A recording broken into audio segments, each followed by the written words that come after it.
आज की पीसी का हीरो जो है वो ये प्रिंटर है।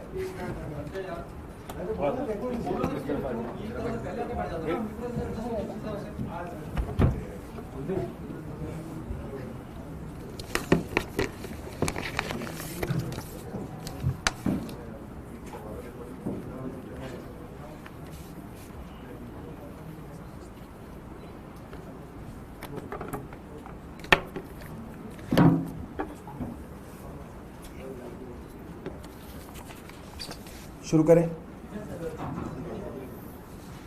दोस्तों, आज की प्रेस वार्ता में मैं भारत के अंदर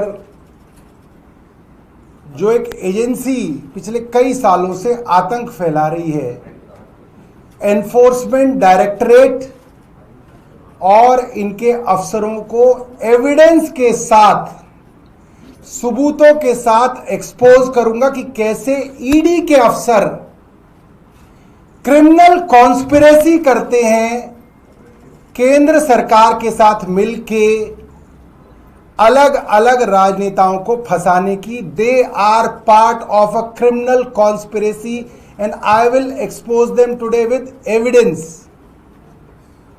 सुबह कल 7:15 बजे के करीब जब मेरी बेटी स्कूल के लिए निकली तो ईडी के कुछ अफसर मेरे घर में आए। उनके नाम मैं आपको बता दूं, deputy director Ravish Bhardwaj, assistant director Mayank Arora, ये दोनों ईडी से हैं, Vikas Kumar enforcement officer, Varun Kushwaha enforcement officer, Manish assistant enforcement officer, Rajni और हरिशंकर सिपाही, 6 सीआरपीएफ का स्टाफ वगैरह वगैरह। और इनको हमने घर में दाखिल किया। इन्होंने कहा साहब हम आपकी तलाशी लेना चाहते हैं घर की। मैंने कहा घर आपके लिए खुला है, आप तलाशी लीजिए। इन्होंने मेरे घर में तलाशी लेनी शुरू की। मेरी छोटी बेटी नर्सरी में है तो वो स्कूल जाने के लिए तैयार हो गई थी, लिहाजा हमने कहा कि इसको स्कूल भेज देते हैं, बच्ची घर पे रहेगी तो थोड़ा ठीक नहीं लगता। और उसके बाद जो है हमारे घर की तलाशी का अभियान शुरू हुआ। पूरा घर इन्होंने ढूंढा, अलमारी, कपड़े, ये वो जो भी है। और उसके बाद मुझे लगता है कि 10-11 बजे या शायद 11:30 बजे होंगे, इन्होंने ढूंढांड, इनकी दूसरी टीम ढूंढांड करने लगी मेरे घर में। और जो असिस्टेंट डायरेक्टर साहब हैं मयंक जी, मिस्टर मयंक अरोड़ा, और इनके साथ जो इनके एनफोर्समेंट ऑफिसर थे विकास कुमार, ये मेरे साथ बैठ गए और बोले कि सर हमें आपकी स्टेटमेंट रिकॉर्ड करनी है। मैंने कहा ठीक है जी, कर लीजिए मेरे स्टेटमेंट रिकॉर्ड। और ये मयंक अरोड़ा जी अपने लैपटॉप के साथ स्टेटमेंट को रिकॉर्ड करने बैठ गए। इनके पास करीब 43 क्वेश्चन थे, 43। इन्होंने एक एक करके मेरे से प्रश्न पूछे। मैंने बिल्कुल तसल्ली से, आराम से हर प्रश्न का जवाब दिया लास्ट तक। प्रश्न होते होते होते होते 7, 7:15 बज गए होंगे। बीच में 6 बजे के करीब इनका एक आदमी मेरे यहाँ ग्राउंड फ्लोर पे, जहाँ हमारे पिताजी का एरिया है और हमारी बैठक है, वहाँ पे पुराने कागज कुगज रखे थे, वो वहाँ पे ढूंढ मचा रहा था। तो मैं तो ऊपर था, तो वो आया कि सर मेरे को कुछ मिल गया। सबकी जो है चेहरे पे खुशी की एक लहर दौड़ पड़ी कि भाई कुछ मिल गया। वो आया सामान ऊपर की, क्या आया? वो था दिल्ली हाई कोर्ट के अंदर चीफ जस्टिस बेंच के सामने दायर किया हुआ एक डिपार्टमेंट ऑफ हेल्थ का हलफनामा एफिडेविट, जो कि अपने आप में पब्लिक डॉक्यूमेंट है। तो वो इसको पढ़ने लगे और फिर उन्होंने बोला कि सब देखो। तो मैंने कहा अरे वाह, मैं इसी को तो ढूंढ रहा था इतने दिनों से, ये मुझे मिल नहीं रहा था। ये मैं ढूंढ ढूंढ के परेशान था और मैंने सोचा नहीं था वहां बैठक में पड़ा होगा मेरे, और ये बेचारे ढूंढ लाए इसको। तो मैंने कहा यार एक काम करो, अब जो मैंने तुमको जो जवाब लिखवाया ना उसके अंदर सबूत भी ऐड कर लो, इसमें सारे मेरे मिनट्स लिखे हुए हैं। इन्होंने मेरे ऊपर जो जो इल्जाम एफआईआर के अंदर लगाए हैं उन सब के विषय में उसके विपरीत जो मेरी बाकायदा रिटर्न डायरेक्शंस हैं वो इसके अंदर मिनट्स ऑफ मीटिंग के तौर पे मौजूद है। अब मैं मंत्री रहा नहीं, मेरे पास डॉक्यूमेंट सारे थे नहीं, तो मैं बड़ा परेशान था यार, ये सारे डिसीजन तो मैंने ले रखे और ये इसके विपरीत मुझे फंसाने के चक्कर में। तो मैंने कहा भाई एक काम करो, ये वाला भी ऐड कर देंगे। तो कह रहे हाँ सर वो तो करो, वो तो वैसे भी हमें आपसे एक प्रश्न और पूछना है कि ये जो इंफ्रास्ट्रक्चर प्रोजेक्ट्स के अंदर डिले हुई उसमें आपकी क्या जिम्मेदारी थी, क्या आपने अपनी जिम्मेदारी निभाई या नहीं निभाई। तो मैंने कहा लिखना शुरू करो, और मैंने कहा कि भाई ऐसा है 9 मार्च को मैं मंत्री बना, अस्पतालों के विषय में देरी हो रही है, उसके विषय में पहली मीटिंग मैंने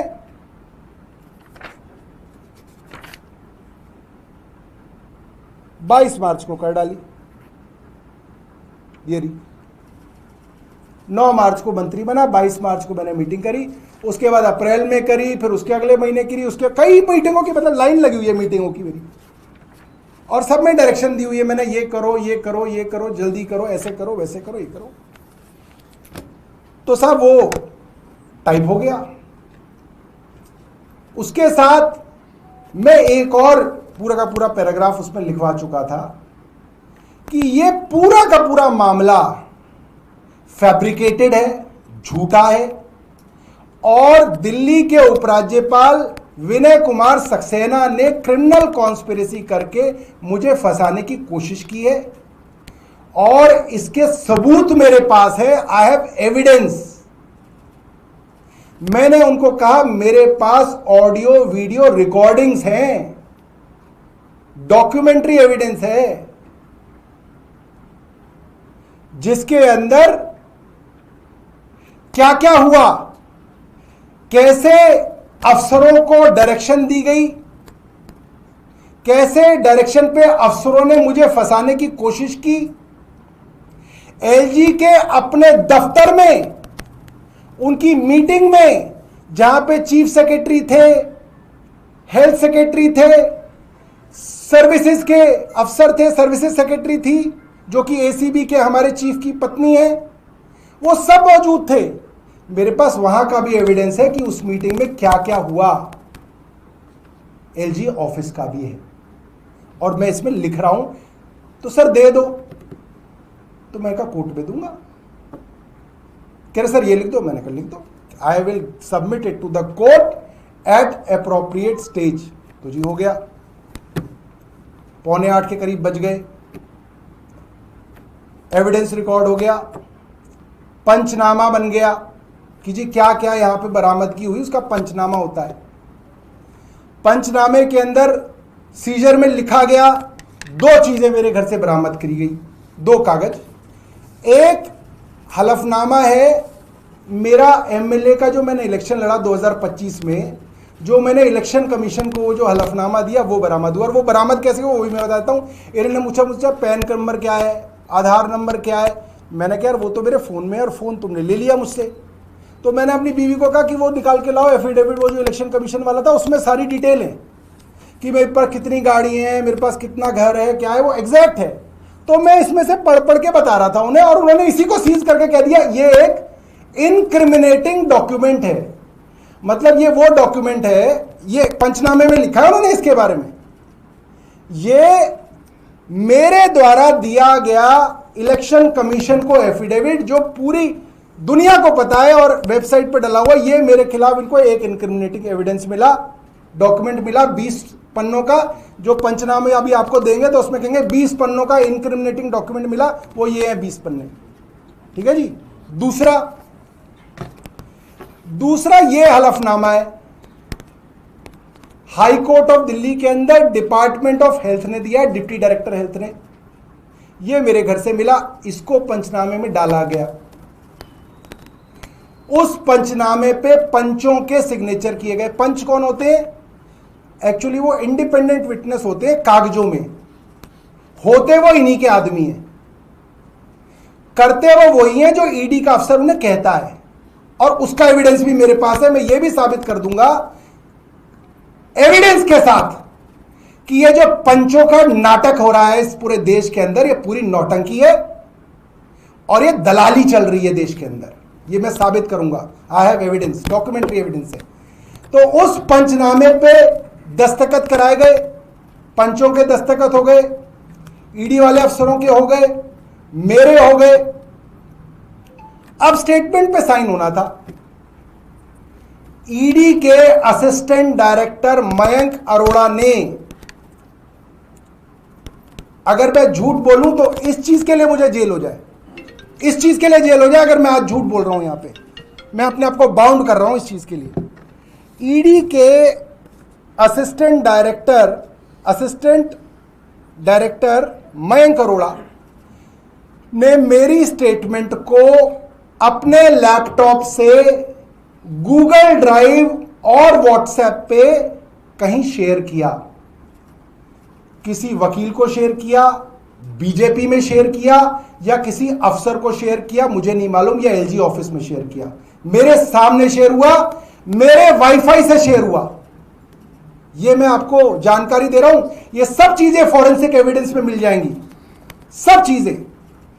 मेरा स्टेटमेंट जो मैंने 43 प्रश्नों के जवाब दिए और एक 44वां ऐड किया इन्होंने लास्ट में, उसको इन्होंने किसी अफसर से शेयर किया है, जिससे भी शेयर किया, और फिर इन्होंने इंतजार किया। फिर वहां से इनको वापस आया और डॉक्यूमेंट के ऊपर मार्क करके मेरे पास लेके आए, हाईलाइटेड, कि साहब ये हटाना पड़ेगा आपको स्टेटमेंट से। स्टेटमेंट मेरा, मैं दे रहा हूं स्टेटमेंट सेक्शन, भाई इसको काटते रहना, सेक्शन 17 का स्टेटमेंट क्या होता है, जो स्टेटमेंट के ऊपर सबसे ऊपर लिखा जाता है कि ये पीएमएलए सेक्शन 17 का स्टेटमेंट है। लिहाजा जो आदमी इस स्टेटमेंट को दे रहा है, ये स्टेटमेंट उसके खिलाफ भी कोर्ट में इस्तेमाल हो सकता है। मतलब ये कानून में कहीं नहीं है, पूरी दुनिया में कहीं नहीं है, मगर ये भारत के इकलौते कानून में ये है कि मेरा दिया हुआ स्टेटमेंट ही मेरे खिलाफ इस्तेमाल हो सकता है, पीएमएलए सेक्शन 17।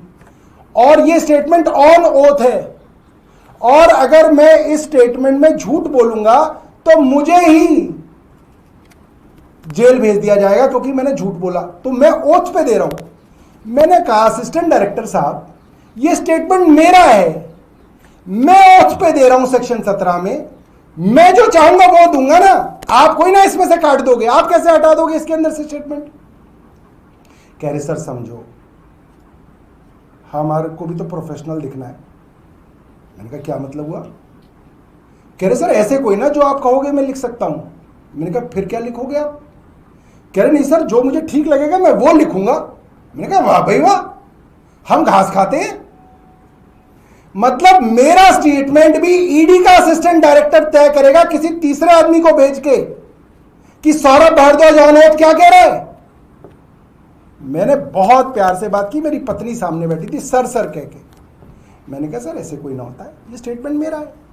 नहीं, मेरे प्रोफेशनलिज्म के ऊपर बात आ जाएगी सर, ऐसे कोई ना होता है, मेरे को सीनियर्स को भी तो जवाब देना है।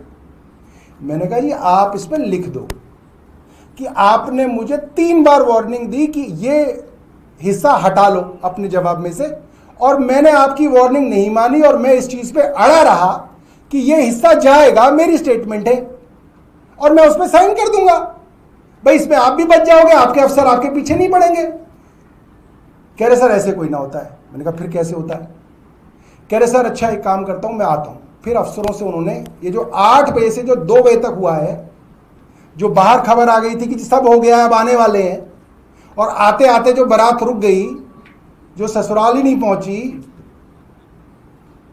वो इसलिए रुक गई दोस्तों क्योंकि 8 बजे से 2 बजे तक इन्होंने किस किस को कॉल किया है इसकी जांच होनी चाहिए। मयंक अरोड़ा 8 बजे से 2 बजे तक किससे इतनी बातें कर रहे थे। कोई शादी का रिश्ता तय कर रहे थे। क्यों इतनी बातचीत की जा रही थी? क्योंकि मेरे स्टेटमेंट को मैनिपुलेट करने के लिए मेरे ऊपर और मेरे परिवार के ऊपर लगातार प्रेशर बनाया गया। मेरे फैमिली को यह अंदेशा दिया गया कि अब रात भर रुकेंगे और लेके जाएंगे। मैंने भी पत्नी को कहा भाई ये मेरे वकील के नंबर है, इनसे बात कर लेना सुबह। और पूरा का पूरा माहौल, ये लोग इतने तेज और इतने मजे हुए खिलाड़ी हैं, ये आपको साइकोलॉजिकली मैनिपुलेट करते हैं और आपके पूरे परिवार को मैनिपुलेट करते हैं। कोअर्जन, थ्रेट, ब्लैकमेलिंग, ये ईडी की कैरेक्टरिस्टिक है। ये मैं आपको बहुत जिम्मेदारी से कह रहा हूं और सबूतों के साथ दे रहा हूं कि आपको डराया जाता है, धमकाया जाता है जेल के नाम से, अरेस्ट के नाम से, और इनकी जो मर्जी है वो स्टेटमेंट में मैं दे दूं। मैंने कहा सर मैंने एलएलबी किया हुआ है और ये जो इतनी मोटी क्रॉस एग्जामिनेशन की किताब दिख रही है, नहीं मैंने पढ़ी है, ये मैंने पढ़ी है। मेरी बीवी वहीं खड़ी थी, कह रहे तुम इसे ले जाओ, ये वैसे भी घर पे नहीं रहता। तो उनको लगा ये तो इसकी बीवी भी इससे पल्ला छुड़ाना चाह रही है। और बेटी कह रही पापा विल दे अरेस्ट यू। मैंने कहा बेटा सो जा। कह रहे but I have to become famous. वो मुझे, मेरी बेटी क्या कह रही है 11 साल की, कि पापा जब अरेस्ट करके ले जाएंगे ना तो मुझे अपने साथ रख लेना, तो मेरी वीडियो ना पूरे स्कूल में चली जाएगी, तो आई विल बिकम फेमस। यहां बाप को जेल हो रही है, बच्चे फेमस होने के चक्कर में। तो क्या किया फिर भाई साहब, 2 बजे तक इन्होंने पूरा जोर लगा लिया, ये कर लिया वो कर लिया। तो मैंने कहा यार तुम्हें जो करना करो, मैं सो रहा हूं जाके। मैं जाके कमरे में अपना जमीन पे बेड लगा के मैं सो गया। फिर 10 मिनट बाद ही दोबारा आए मेरे पास, कह रहे सर कुछ बात कर ले। कर लो। मैंने एक स्टेटमेंट बनाया आपके लिए, इन्होंने एक स्टेटमेंट बनाया मेरे लिए, आप ही का है, मगर उसमें से मैंने इररिलेवेंट हटा दिए। मेरे स्टेटमेंट से मैं इनको जो नापसंद है ईडी को, वो इन्होंने हटा दिए, खुद ही हटा दिए, और कह रहे हैं आप इसको साइन कर दो। तो मेरी बीवी क्या बोली, कह रही भैया जो हमारे घर मेड है ना रीना, वो भी नहीं करेगी, इतना पागल कोई होता है। इन्होंने अपने डिप्टी डायरेक्टर से मेरी बात कराई 2 बार, रवीश भारद्वाज जी से। उन्होंने मुझे सटल वे में समझाने की कोशिश करी कि सर ये आपके लिए अच्छा है कि जो हम कह रहे हैं उसी पे कर दीजिए, हम भी आपका अच्छा ही चाहते हैं। अफसर भी कह रहे हैं हम आपका अच्छा चाहते हैं। मैंने कहा आपका ये काम ही नहीं अच्छा चाहना, मेरा वकील मेरा अच्छा चाहता है, आप तो मुझे जेल ले जाना चाहते हैं, मुझे मालूम है ये बात, और आपकी राय मुझे माननी नहीं है। आप मुझे एडवाइस करने वाले कोई नहीं है, मेरा लॉयर मुझे एडवाइस करेगा, मैं उसकी एडवाइस पे चलूंगा। आप तो मेरे खिलाफ खड़े हो गए कोर्ट में, आप तो मेरे खिलाफ खड़े हो गए, आपकी राय मैं कैसे मान लूं। तो अब बात आती है सबूतों की, कि सबूत क्या है सौरभ भारद्वाज के पास। तो दोस्तों एक मुझे ईडी वालों से बहुत सख्त शिकायत है, और घर में परिवार वालों को भी है, कि भाई ये जो 13 ठिकाने मेरे जहां छापे पड़े हैं, ये कम से कम मुझे तो बताया जाए कहां हैं, मैं कब्जा तो लूं उनके। भाई मेरे 13 ठिकानों पे कल छापा पड़ा और मुझे ही कब्जा नहीं दे रहे आप, कम से कम मेरे को कब्जे में तो दो वो ठिकाने, मैं बेचूं उनको, डिस्पोज ऑफ करूं, या ईडी उनकी पावर ऑफ अटर्नी बना के दे मेरे नाम की कि जी हमारे हिसाब से ये आपके हैं, तो भाई दे दो तुम मुझे। ये कौन से ठिकाने हैं। मेरी बेटी पूछ रही है पापा do you have an office. मैंने कहा बेटा वो तो सरकारी है। कह रही नहीं एक है ऑफिस जिसका फोटो चल रहा था। बेशर्मो, शर्म करो, डूब मरो। इन लोगों को डूब मरना चाहिए। इन्होंने आज देश को क्या बना दिया है। मैंने इनको कहा यार एक बात बताओ, मैं 11 साल से एमएलए रहा, मेरे 11 साल के करियर में कम से कम 300 जेई एई एक्सीनो से मेरा पाला पड़ा होगा, कम से कम 5 दर्जन एसएचओ से मेरा पाला पड़ा होगा मेरे एरिया के अंदर, अलग अलग 5-6 थानों के अंदर। कम से कम नहीं तो 1500 ठेकेदारों से मेरा पाला पड़ा होगा, कम से कम। एक से पूछ लो, कोई एक आ जाए ये कहने की हमने उससे पैसा लिया। एक आदमी 1500 ठेकेदारों से काम कराएगा एज एन एमएलए, 300 इंजीनियरों से पाला पड़ा होगा, और पता नहीं कितने लोगों से पाला पड़ा होगा, कॉन्स्टिट्यूएंसी वालों से, कितनों से। एक आदमी ले आओ, कोई एक आदमी जो कह रहा हो कि भाई सौरभ भारद्वाज ने सड़क बनवाई थी, इतना पैसा ले लिया था, मैंने झूले लगवाए थे, इतना पैसा ले लिया था, इसका ये काम कराया था। अरे नंगा नाच हो रहा है। कोई क्यों ईमानदार रहेगा इस देश में। क्यों रहेगा कोई ईमानदार? तुम हर आदमी को चोर साबित करने में लगे हो। आप अपने देश की नींव को खराब कर रहे हो, आप अपनी जड़ें खराब कर रहे हो, क्योंकि आप किसी आदमी को यह क्रेडिट तक नहीं लेने दे रहे कि वो ईमानदार है। वो क्यों ईमानदार रहेगा इस देश में? क्यों रहेगा? आप मुझे बताइए, आप इस देश को, ये भारतीय जनता पार्टी कैसे बर्बाद कर रही है? मेरी बेटी की पेरेंट टीचर मीटिंग थी इस शनिवार को। This Saturday I had a parent teacher meeting for my daughter. 7वीं कक्षा में पढ़ती है, 11 साल की है। उसके टीचर से जाके इंटरव्यू ले लो आप। उसकी टीचर ने मुझे क्या कहा? सर ये पढ़ने में बहुत अच्छी है, सब कुछ बहुत अच्छा है, मगर एक अलग सी डेवलपमेंट में इसके अंदर देख रहा हूं। मैंने कहा क्या देख रहे हो जी? कह रही है कि सर ये क्लास में खड़े होकर लोगों को लेक्चर देती है कि एवरीथिंग इज मनी, पैसा है तो सब कुछ है वरना कुछ नहीं है। मेरी बेटी आज अपनी क्लास में खड़े होकर ये कह रही है कि देयर इज फेम कुछ नहीं है। ये मेरी क्लास टीचर, मेरी बेटी की क्लास टीचर ने मुझे बताया है। वो कहती है कि ये फेम, नाम वाम ये कुछ नहीं होता, सिर्फ पैसा होता है, पैसा कमा लेना चाहिए। क्यों? क्योंकि आज आपने इस देश के अंदर ऐसा माहौल कर दिया है कि ईमानदार आदमी एक तो गलियों की ठोकर खा रहा है, साला 15 साल पुरानी वैगनार में घूम रहा है। मेरे बैंक के अंदर आप पता करो कि कितना बैलेंस बचा हुआ है। जब मैं मंत्री के पद से हटाता तो 5-6 लाख रुपए हुआ करते थे, खट खट खट खट खट खट खट खट खत्म होता जा रहा है। शायद 22-23 हज़ार रुपए पड़ा है मेरे अकाउंट में। पेंशन शुरू नहीं हुई है, कह रहे हैं सरकारी अकाउंट खुलवा लो। पहले बोलते रहे प्रोसेस हो रही है, प्रोसेस हो रही है, प्रोसेस हो रही है। अब कह रहे सर वो सरकारी अकाउंट, तनख्वाह प्राइवेट अकाउंट में आ जाएगी, पेंशन के लिए सरकारी अकाउंट खुलाऊं। चलो खुला लेंगे। अब आगे बताता हूं। तो मैंने उनको बोला कि सर आप इस देश के अंदर जितनी भी गैरत है लोगों के अंदर उसको खत्म करते जा रहे हो। ये बात मेरी नहीं है, आप सोचो आप क्या कर रहे हो इस देश के साथ। तो फिर असिस्टेंट डायरेक्टर साहब ने क्या काम किया आप सोचिएगा। उनके लैपटॉप में मेरा पहला और पूरा का पूरा बयान मौजूद है, आज भी मौजूद है। मेरी इस पूरी मीडिया बिरादरी से यह गुजारिश है कि आप ईडी पे प्रेशर बनाओ कि उस अफसर का लैपटॉप सीज किया जाए। मयंक अरोड़ा के लैपटॉप के अंदर मेरी स्टेटमेंट्स हैं और वो स्टेटमेंट कैसे बदली गई उसका भी रिकॉर्ड है, उसको निकाला जाए। मयंक अरोड़ा के लैपटॉप में मेरे घर के वाईफाई से मेरी स्टेटमेंट बाहर शेयर की गई। यह भी फॉरेंसिक एविडेंस है। ईडी इसके ऊपर कार्रवाई करे, यह फॉरेंसिक एविडेंस मीडिया के सामने पेश किया जाए। उसमें मेरी ओरिजिनल स्टेटमेंट है जो इन्होंने भेजी, और फिर जब वापस बदल के आई इन्होंने मुझ पे प्रेशर किया कि आप इस स्टेटमेंट को साइन कीजिए। और बहुत प्रेशर के बाद मैंने बोला कि भाई मैं नहीं करूंगा, मेरी पूरी स्टेटमेंट जो मैंने तुम्हें दी वो मुझे दो, मैं उस पे साइन करूंगा, अधूरी पे क्यों करूंगा।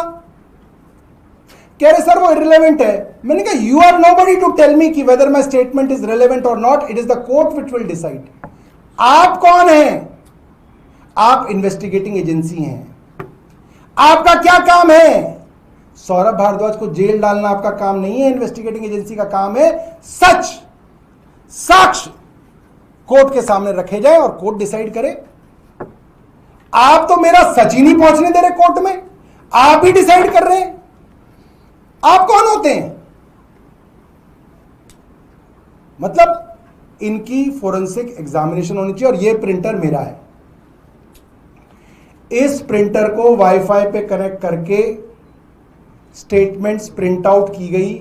इसकी मेमोरी के अंदर वो आज भी है। मैं इस लैपटॉप को ईडी को इस प्रिंटर को ईडी को देना चाहता हूं। इसकी फॉरेंसिक एग्जामिनेशन करा लो, इसमें स्टेटमेंट भी है। और ईडी मेरे घर से डॉक्यूमेंट चोरी करके ले गई। एक कौन सा डॉक्यूमेंट चोरी करके ले गई? हाई कोर्ट का एफिडेविट। जब उनको मेरी स्टेटमेंट और जवाबों में पता चला कि यह एफिडेविट तो मेरे फायदे का है, इस एफिडेविट में जो मिनट्स लगे हुए हैं वो तो ये दिखाते हैं कि सौरभ भारद्वाज ने हर वो प्रयास किया जो कोई मंत्री कर सकता था। तो उन्होंने क्या किया आप सुनिए। फिर दोबारा पंचनामा बनाया गया रात को। उस पंचनामे में से इस एविडेंस को जो सीज किया उन्होंने उसको हटाया गया। ये 79 पेज का डॉक्यूमेंट है। पहले पंचनामे के अंदर जो उनके लैपटॉप में होगा और इस प्रिंटर की मेमोरी में है वो पंचनामा भी, उसमें ये वाला डॉक्यूमेंट इन्होंने सीज किया, पंचों के और मेरे साइन कराए। उसके बाद इस डॉक्यूमेंट की कॉपी की, अपने बैग में रखी और पंचनामे से उसको हटाया और उसके बाद पंचों के साइन कराए गए। ये किस काम के पंच हैं भैया? किस बात के पब्लिक विटनेस हैं? मतलब पूरी की पूरी मैनिपुलेशन उनके सामने हो रही है। पंचनामा साइन करके दोबारा पंचनामा बनाया जा रहा है, डॉक्यूमेंट हटा के फिर से साइन कराए जा रहे हैं। मैंने मैडम को कहा, मैंने कहा मैडम नहीं कहा, मैंने बेटी कहा, मेरी उम्र में कम उम्र की थी लेडी, नाम बता देता हूं,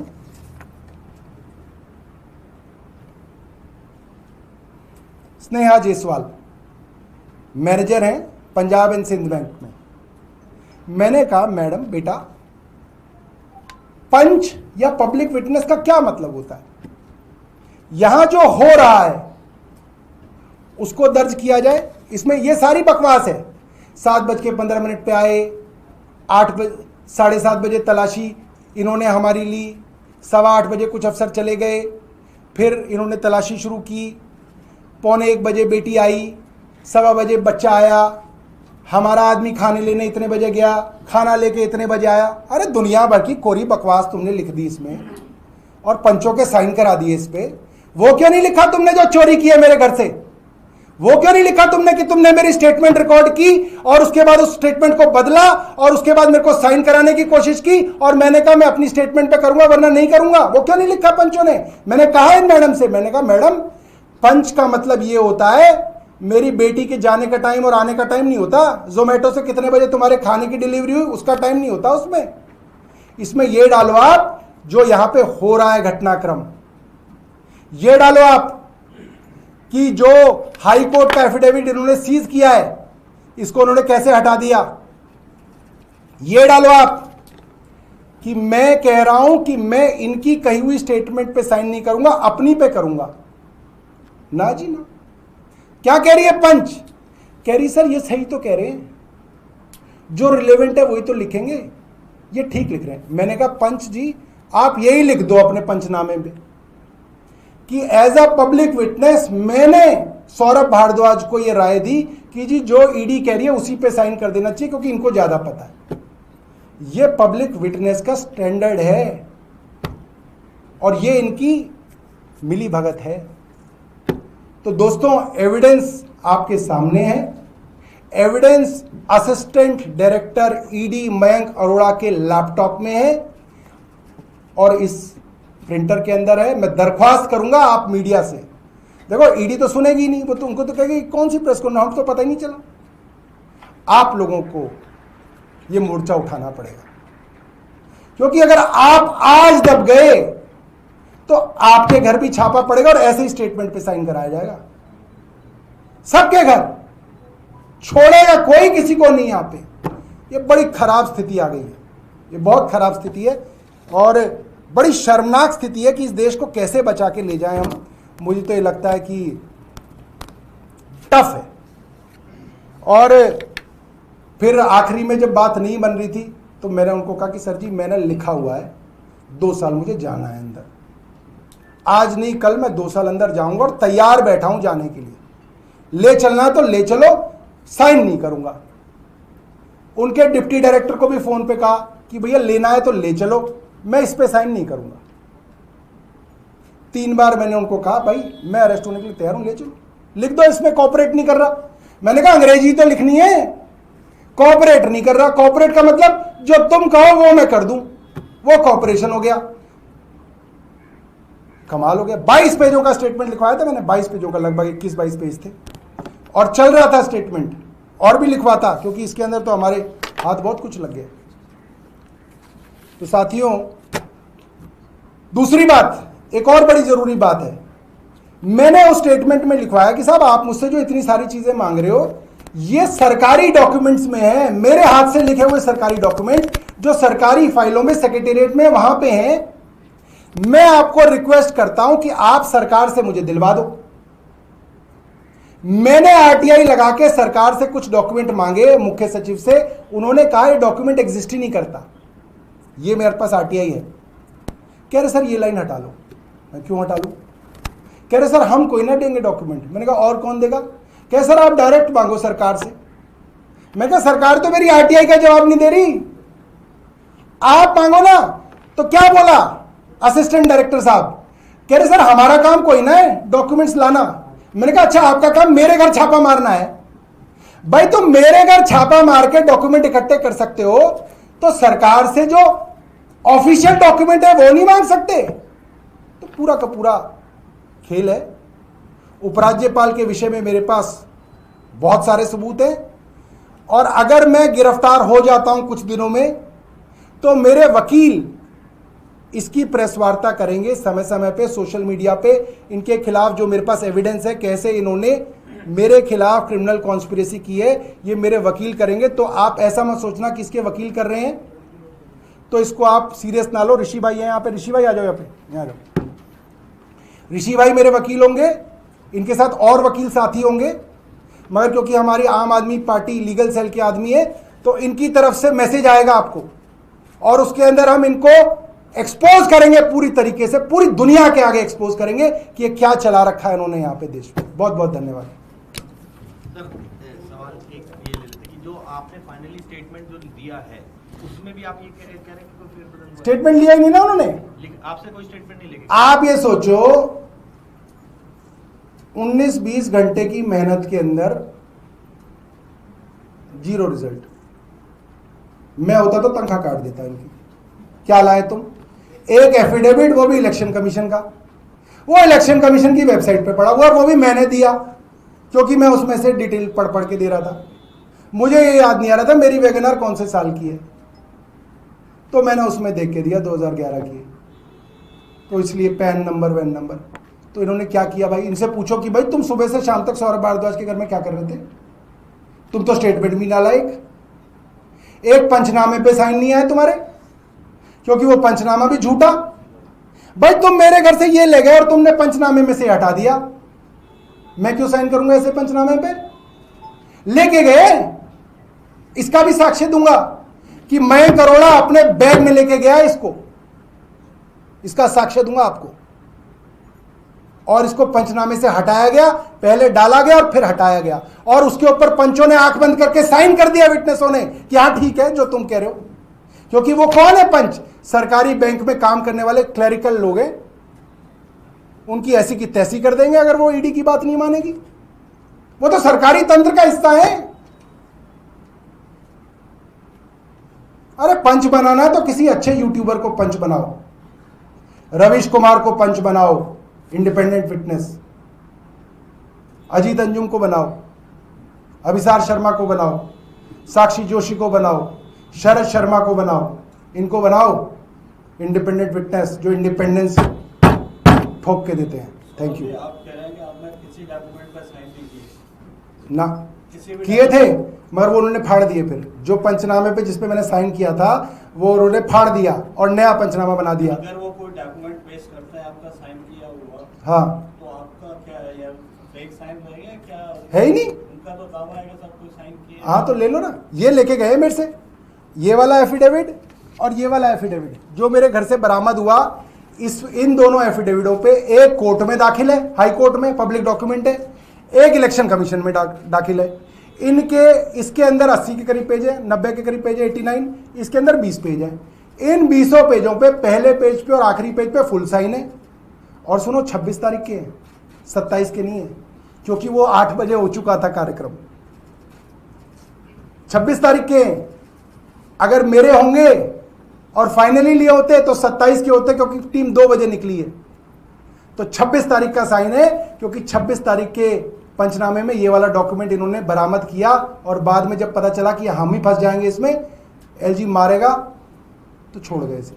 इसमें ऐसा क्या है कि उनको लगा कि ये अगर हम पंचनामे में लिखते हैं तो ये हमारे इसमें आगे करीब चला जाएगा? इसमें करीब आधा दर्जन मीटिंग है जो मैंने ली, हेल्थ मिनिस्टर बनते ही ली, और जिसमें मैंने अस्पतालों की देरी के लिए डॉक्टरों को कहा कि आप देरी, ये पीडब्ल्यूडी को और इनके जो ये हेल्थ के जो अफसर हैं उनको कहा कि ये देरी क्यों हो रही है, जिसमें मैंने कहा कि इन अस्पतालों को बना के क्या करोगे अगर इसके अंदर स्टाफ ही भर्ती नहीं होगा, और स्टाफ भर्ती करने की जिम्मेदारी एलजी की है, एलजी को स्टाफ भर्ती करना चाहिए। इसमें बहुत चीज़ें हैं दोस्तों, मतलब इसमें इतना मसाला है, पूरी फिल्म बन जाएगी, नेटफ्लिक्स की पूरी सीरीज बन जाएगी इस पर। मतलब इतनी मीटिंग के बाद भी कोई कार्रवाई ना। नहीं हो रही थी, उसकी वजह क्या थी आपको? एलजी साहब ने क्या रखा था, काम करना ही नहीं है, उसका भी एविडेंस है मेरे पास। आई हैव एविडेंस, मेरे पास एविडेंस है, होम सेक्रेटरी तक का एविडेंस है मेरे पास, government of India home secretary, सब है, सब देंगे, एक एक करके देंगे, और मैं अंदर चला जाऊंगा तो ऋषि भाई हमारे वकीलों के साथ बैठ के दिया करेंगे। सौरभ जी, आप ये कह रहे हैं कि आपको फ्रेम करना है, इसकी प्लानिंग एलजी ने अपने अफसरों के साथ मिलकर कॉन्स्पिरेसी कर रहे थे, चलें सर। उसका एविडेंस है। चलो।